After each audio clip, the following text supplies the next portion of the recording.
ভাবুন তো, যদি এমন হয় আপনার মায়ের মৃত্যুর পরেও সে আপনার সাথে প্রতিনিয়ত কথা বলছে। সম্প্রতি মুক্তি পাওয়া ইন্দোনেশিয়ার এই মুভিটি সেই রহস্যের গল্পই বলছে।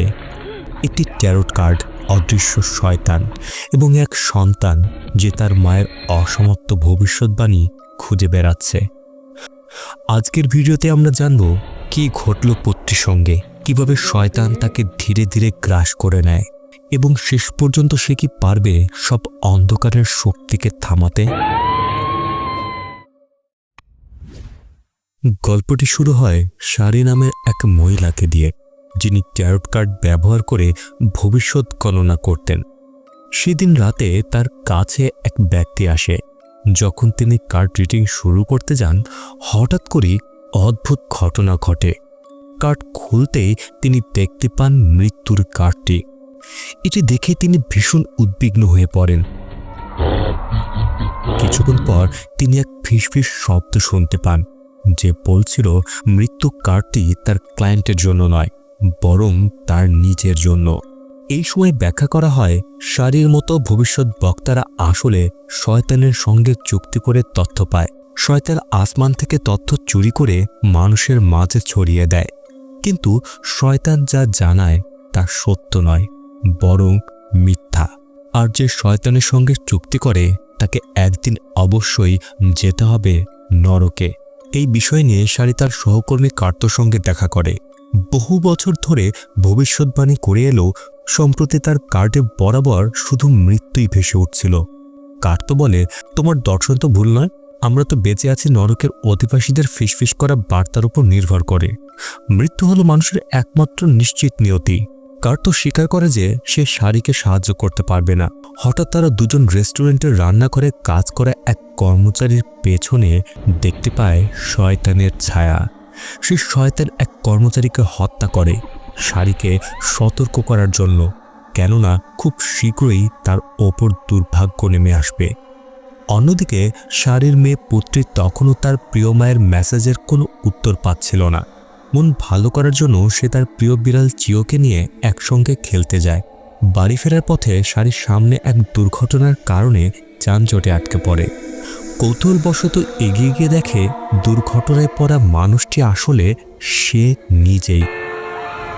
আর কিছুক্ষণের মধ্যে একটি বাস এসে তাকে ধাক্কা দেয়। এখান থেকে শুরু হয় মূল কাহিনী।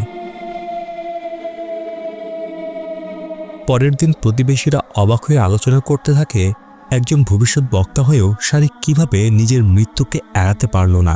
পুত্রীর বিশ্ববিদ্যালয়ের বন্ধু ডনিও শেষকৃত্যে উপস্থিত হয়। গ্রামের দিক থেকে শারির বোন মার্নিও আসে, যাকে স্বাগত জানায় বেবি সেপ্তি। শেষ পর্যন্ত শারির মরদেহ দাফন করা হয় এবং এখান থেকেই রহস্যময় ঘটনাগুলোর আসল সূচনা ঘটে। বাড়িতে পুত্রী তার খালা মার্নিকে চলে যেতে বলে, কিন্তু মার্নি কয়েকদিন পুত্রীর সঙ্গে থাকতে চায়। তখনই হঠাৎ করে সামনে ফুলের বোর্ড নিজে থেকেই পড়ে যায়। ঘরে ঢুকে পুত্রীর ছোটবেলায় স্মৃতি মনে করে, যখন একসময় ট্যারোট কার্ড শিখছিলেন এবং মা শারি ভবিষ্যৎবাণী করতেন। সে মায়ের ঘরের দিকে যায় এবং শেষ পর্যন্ত মায়ের ট্যারোট কার্ডগুলো খুঁজে পেয়ে নিজের ঘরে নিয়ে আসে, যত্ন করে রেখে দেয়। মায়ের মৃত্যুর দিন পুত্রী তার সঙ্গে যেতে চেয়েছিল, কিন্তু শারি অশুভ কিছু অনুভব করে তাকে যেতে নিষেধ করেন। এতে পুত্রী খুব রাগ করেছিল, কারণ তার মনে হতো মা সবসময় ভবিষ্যৎবাণী নিয়েই ব্যস্ত থাকেন এবং পরিবারের দিকে তার কোনো মনোযোগী নেই। তবুও সব কিছুর পরেও পুত্রী তার মাকে খুব ভালোবাসত। মাঝরাতে হঠাৎ কেউ পুত্রীর ঘরের দরজা খোলে। সেই ব্যক্তি তার কাঁধে হাত রাখলে পুত্রীর ঘুম ভেঙে যায়, কিন্তু আশ্চর্যের বিষয়, মুহূর্তের মধ্যেই সে অদৃশ্য হয়ে যায়।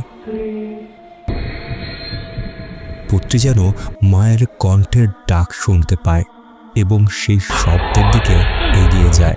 সে মার্নির কাছে গিয়ে জিজ্ঞেস করে, একটু আগে কি সে তার ঘরে গিয়েছিল? মার্নি জানায়, না, সে তো এইমাত্র বাথরুম থেকে এসেছে। এরপর পুত্রী বিবি সেপ্তির কাছে মন খুলে কথা বলে। সেপ্তি জিজ্ঞেস করে সে মার্নির সাথে এ বিষয়ে কেন কথা বলছে না। পুত্রী উত্তর দেয়, মা বেঁচে থাকতে মার্নি কখনোই বাড়িতে আসেনি, এখন মা নেই, হঠাৎ সে এসে হাজির। এরপর পুত্রী আবার নিজের ঘরে ফিরে আসে। কিন্তু চোখ বন্ধ করতে না করতেই সে হঠাৎ মায়ের কাছ থেকে একটি মেসেজ পায়। অবাক হয়ে সে সেই নম্বরে কল দেয় আর দেখে মায়ের ফোনটা তো তার নিজের ঘরেই পড়ে আছে। ভয় আর দুশ্চিন্তা ভর করে তার মনে। সে আবার ঘুমানোর চেষ্টা করে। হঠাৎ দেখতে পায় তার মা ঘরের চেয়ারে বসে আছেন। ভয়ে পুত্রী কম্বলের ভেতরে নিজেকে ঢেকে ঘুমানোর চেষ্টা করে। এদিকে সে অদ্ভুত শব্দ শুনতে পায়। দেখে মার্নি যেন কিছু খুঁজছে। মার্নি অজুহাত দেয় সে নাকি পুত্রীকে জিজ্ঞেস করতে এসেছে শাড়ির জন্য দোয়া পাঠ করতে হবে, কিন্তু পুত্রী কোনো উত্তর না দিয়ে তাকে ঘর থেকে বেরিয়ে যেতে বলে। মার্নি যতই ভালোভাবে কথা বলার চেষ্টা করুক না কেন, পুত্রী মোটেও তার সাথে ভালো ব্যবহার করে না। পরদিন সকালে পুত্রী বিশ্ববিদ্যালয়ে যায়। ক্যাম্পাসে সে ডনিকে আগের রাতের অদ্ভুত ঘটনার কথা জানায়। প্রথমে সে ভেবেছিল কেউ মজা করছে, কিন্তু যে ব্যক্তি মেসেজ পাঠাচ্ছে সে তার করা সব কাজই জানে। ক্লাসে 3 জন বন্ধু তার মায়ের মৃত্যুর জন্য সমবেদনা জানায়। তাদের মধ্যে বেলা নামের এক বন্ধু রাতে পার্টিতে যাওয়ার প্রস্তাব দেয়। অস্বস্তি হলেও পুত্রী রাজি হয়। তারা 3 জন চলে যাওয়ার পর সে আবার মেসেজ পায়, যেখানে লেখা ছিল ওরা তোমার ক্ষতি করবে। গাড়িতে যাওয়ার সময় এক অচেনা মহিলা বলে ওঠে, তোমার মায়ের বার্তা বিশ্বাস করো, ওদের সঙ্গে যেও না। কিন্তু পুত্রী মায়ের সতর্কবার্তা উপেক্ষা করে বেলার সঙ্গে যায়। সেখানে বেলা অনুরোধ করে ডনির সঙ্গে তার ভাগ্য মিলবে কিনা তা দেখে দিতে।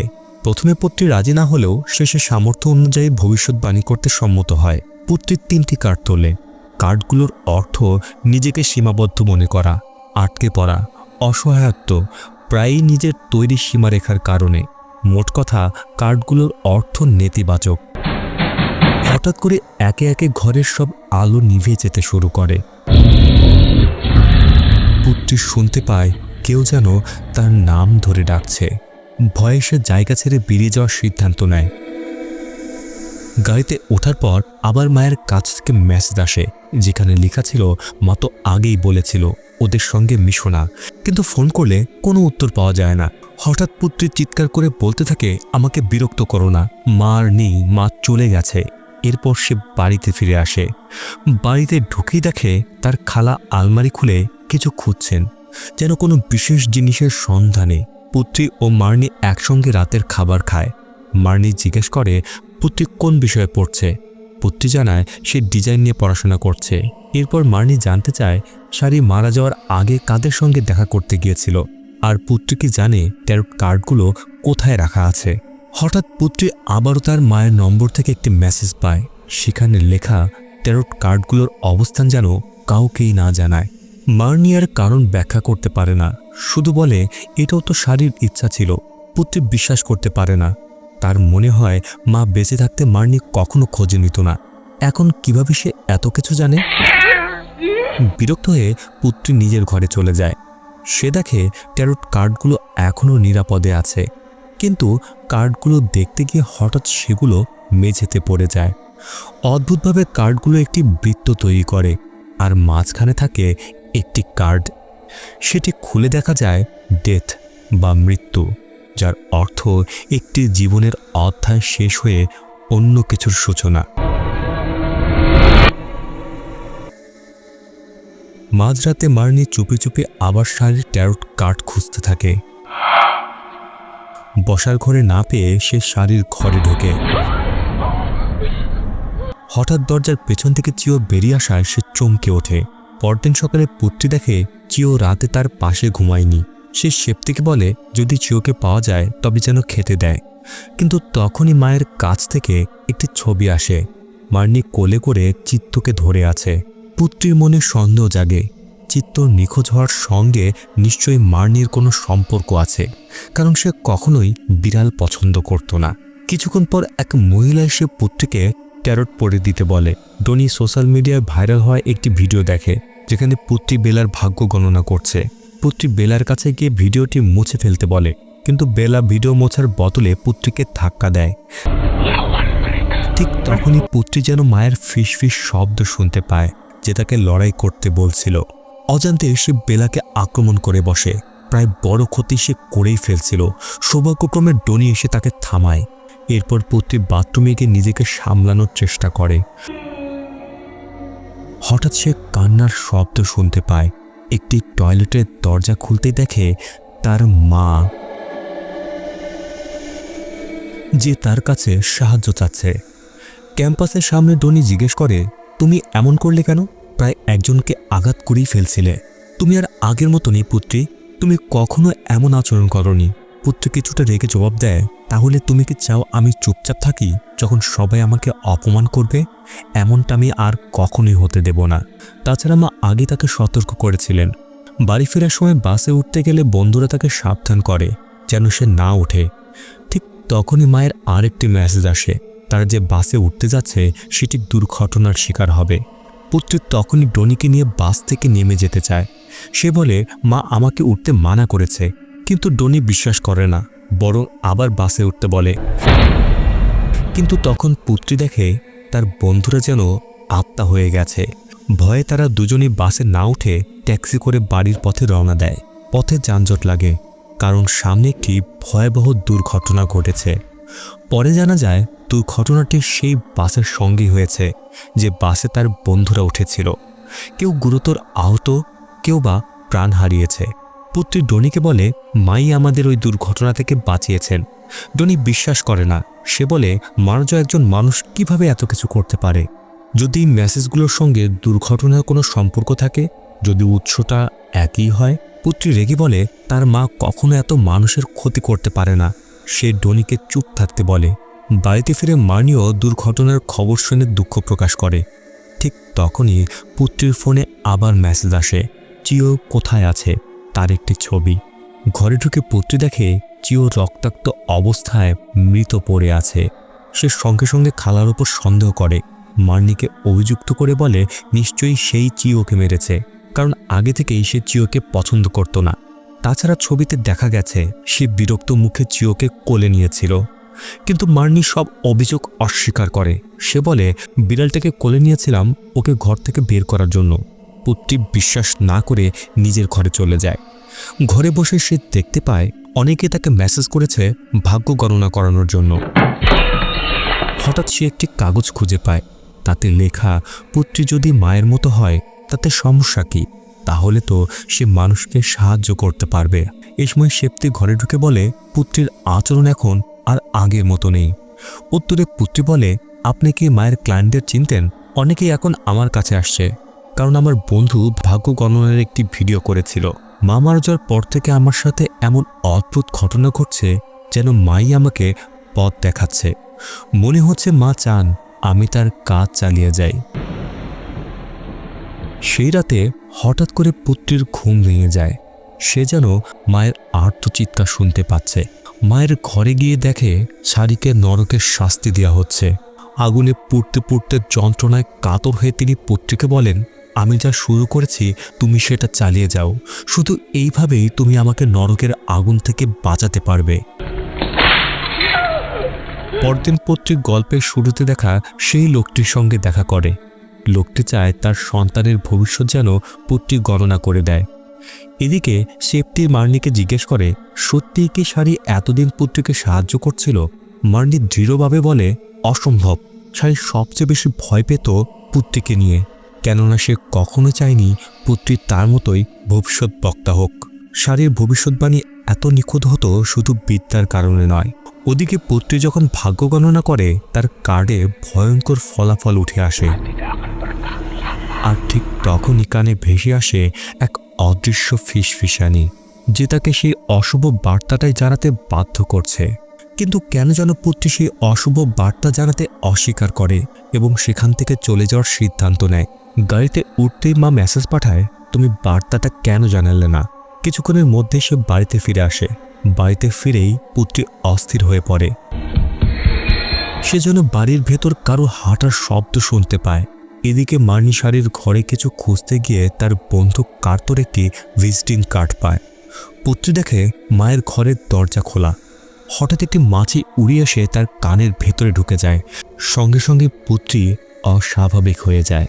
ওদিকে মার্নি কার্তোকে ফোন করে বাড়িতে আসতে বলে। ঠিক তখনই পুত্রী হঠাৎ এসে তাকে আক্রমণ করে। সে মার্নির গলায় আঘাত করে রক্তাক্ত করে ফেলে। তখনই পুত্রীর ঘুম ভেঙে যায় আর সে বুঝতে পারে এটি ছিল তার এক দুঃস্বপ্ন। কিন্তু বাস্তবে দেখে মার্নি সত্যি আহত এবং রক্তাক্ত অবস্থায় পড়ে আছে। পরদিন মার্নিকে হাসপাতালে নেওয়া হয়। শেপ্তি পুত্রীকে জানায় শাড়ি ফোন করে মার্নিকে এই বাড়িতে আসতে বলেছিল পুত্রীকে দেখাশোনা করার জন্য। শাড়ি নাকি তাকে সব কথা গোপন রাখতে বলেছিল। এরই মধ্যে মা আরও একটি মেসেজ পাঠায়, যেখানে লেখা, বিশ্বাস করো না, শেপ্তি মিথ্যে বলছে। এ সময় ফিসফিস করে পুত্রীকে বাড়ি থেকে পালাতে বলে। রাস্তায় বেরিয়ে পুত্রী দেখে তার মা রাস্তার মাঝখানে দাঁড়িয়ে আছে। আবার মেসেজ আসে, তুমি মাকে ভয় পাচ্ছ কেন? চরম মানসিক চাপে পুত্রী শেষ পর্যন্ত নিজের ফোনটি রাস্তায় ছুঁড়ে ফেলে দেয়। এরপর ক্যাম্পাসে গিয়ে সে ডনিকে বলে এতদিন ডনি ঠিক ছিল, মায়ের মেসেজ আসতেই থাকে, আর এখন মার্নিও আহত, সে বুঝতে পারছে না কাকে বিশ্বাস করবে। হঠাৎ ডনির ফোনে শাড়ির নাম থেকে একটি মেসেজ আসে। পুত্রী দেখে সেখানেও লেখা, তুমি মাকে ভয় পাচ্ছ কেন? মুহূর্তে ডনির মুখ বদলে শাড়ির মুখ হয়ে যায়। আশেপাশে বন্ধুদের মুখও একে একে শাড়ির চেহারায় রূপান্তরিত হয়। একটা ভয়ঙ্কর কণ্ঠ বলে ওঠে, মা যা করত তুমি সেটাই চালিয়ে যাও, শুধু সেই পথেই তুমি তোমার মাকে এই যন্ত্রণার হাত থেকে বাঁচাতে পারবে। এ সময় গাড়ির কাচের লেখা ভেসে ওঠে, পুত্রী বাড়ি ফিরে যাও। হঠাৎ গাড়ির স্পিকার থেকে ভেসে আসে তার মায়ের কণ্ঠ। সে বারবার রেডিও বন্ধ করলেও আবার নিজে থেকে চালু হয়ে যায়। এসব ঘটনা পুত্রীকে মানসিকভাবে ভেঙে ফেলতে থাকে। বাড়িতে ফিরে পুত্রী শেপ্তিকে খুঁজে পায় না। সে মায়ের ঘরে ঢুকে দেখে মেঝেতে একটি রিচুয়ালের প্রস্তুতি সাজানো। এখানেই প্রথমবার সে মাকে স্পষ্টভাবে দেখতে পায়। শাড়ি তাকে ট্যারট কার্ড খেলতে, অর্থাৎ ভবিষ্যৎবাণী চালিয়ে যেতে অনুরোধ করে। পুত্রী ভয়ে পালাতে চায়, কিন্তু দরজা হঠাৎ বন্ধ হয়। সে বুঝতে শুরু করে এ কাজ হয়তো তার মা করছে না। শাড়ি কাছে এসে তাকে নিয়ন্ত্রণ করতে থাকে।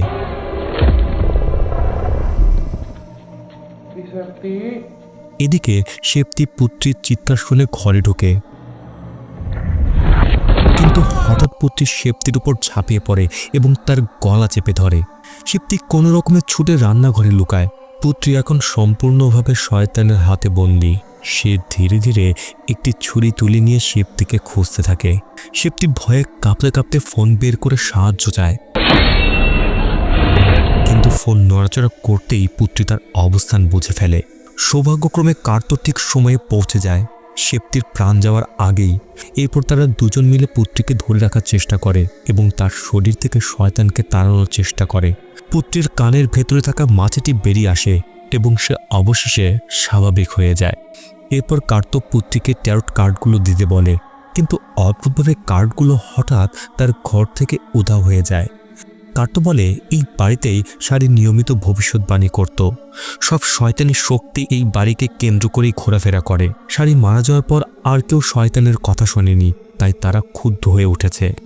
অবশেষে কার্ডগুলো খুঁজে পাওয়া যায়। ঠিক তখনই শাড়ির আবির্ভাব ঘটে এবং সে সব কিছুর জন্য পুত্রীকে দোষারোপ করতে থাকে। শেপ্তি, ডনি ও কার্তো ভয়ঙ্কর রূপ নিয়ে হাজির হয় এবং তারাও পুত্রীকে দোষ দেয়।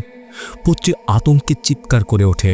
কিছুক্ষণ পর কার্তো বলে ওরা খুবই ভয়ঙ্কর। অল্প একটু সত্য ফিসফিস করে বলে, কিন্তু তার সঙ্গে হাজারটা মিথ্যা জুড়ে দেয়।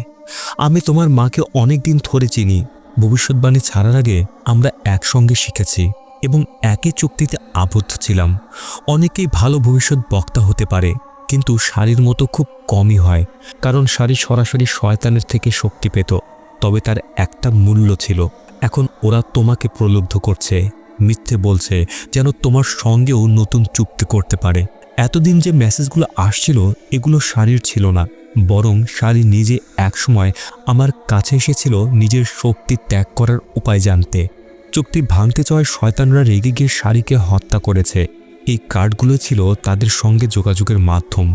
একমাত্র উপায় হলো কার্ডগুলো শাড়ির কবরে দাফন করা। এরপর তারা কবরস্থানে পৌঁছায়।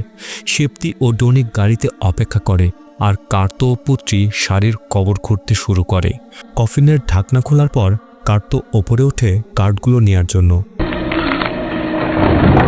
কিন্তু হঠাৎ শাড়ি জেগে ওঠে এবং পুত্রীকে তার সঙ্গে থাকতে বলে। পুত্রী হ্যালোসিনেশনে দেখে সে মায়ের পাশে শান্তভাবে শুয়ে আছে। শাড়ি মেয়ের কাছে ক্ষমা চায়, কারণ এতদিন সে উদাসীন ছিল বলে মনে হয়েছে, কিন্তু সে সবসময় পুত্রীকে ভালোবাসত এবং তার জন্য গর্বিত ছিল। সে দূরে সরে থাকতো হতাশা থেকে নয়, বরং চাইতো না পুত্রের জীবনও তার মতো অন্ধকারে জড়িয়ে পড়ুক। জ্ঞান ফিরে আসতেই পুত্রের দ্রুত কার্ডগুলো শাড়ির কাফনের ভেতরে ঢুকিয়ে দেয়। এরপর কবরটি আবার বন্ধ করা হয়। কিন্তু প্রশ্ন থেকে যায়, যে কণ্ঠ তাকে ডাকছিল সেটা কি পুরোপুরি থেমে গেছে নাকি অন্ধকারে এখনও অপেক্ষা করছে?